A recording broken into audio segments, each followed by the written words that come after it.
Welcome back. Well, members of the House heading home on vacation this morning, but not before they quickly approved a bipartisan plan to help balance the budget.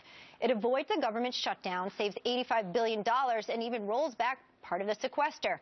It goes to the Senate for a vote next week. But who is going to pay for those cuts? Well, Captain Pete Hegseth, CEO of Concerned Veterans for America, says Congress is balancing its books on the back of our veterans. Can this be?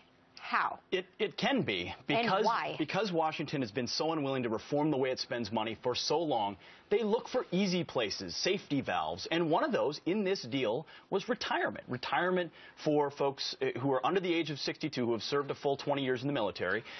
They are now asked to take 1% less in retirement benefits over the course. That could equal $83,000 in total for an enlisted service member who's served 20 years. This is somehow how we're going to balance the books on the backs of military retirees.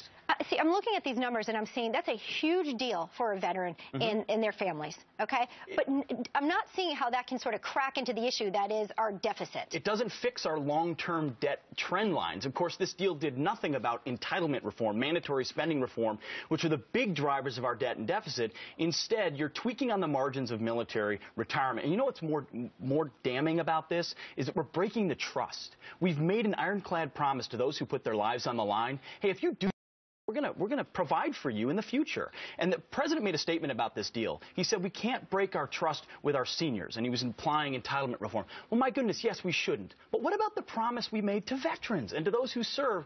And it was foolish to think this is the way we can balance our books. It's not a long-term solution, and it's certainly a temporary break in trust with those who serve. Why can't there be protective language in there? Go in, bipartisan bill to protect those veterans who go out across the globe and protect our rights each and every day and come home, and this is the most unsafe place for them to be for their future?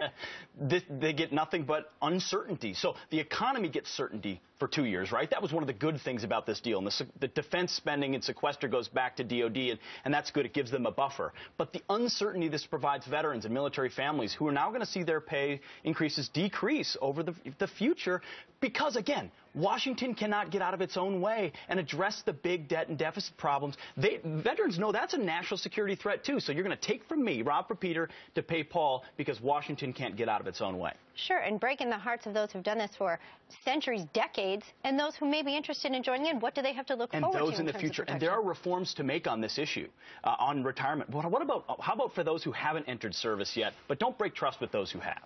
Pete Hegseth. Thanks, Elizabeth. Love having you here. Thanks for giving it to us straight. Well, from G.I. Jane to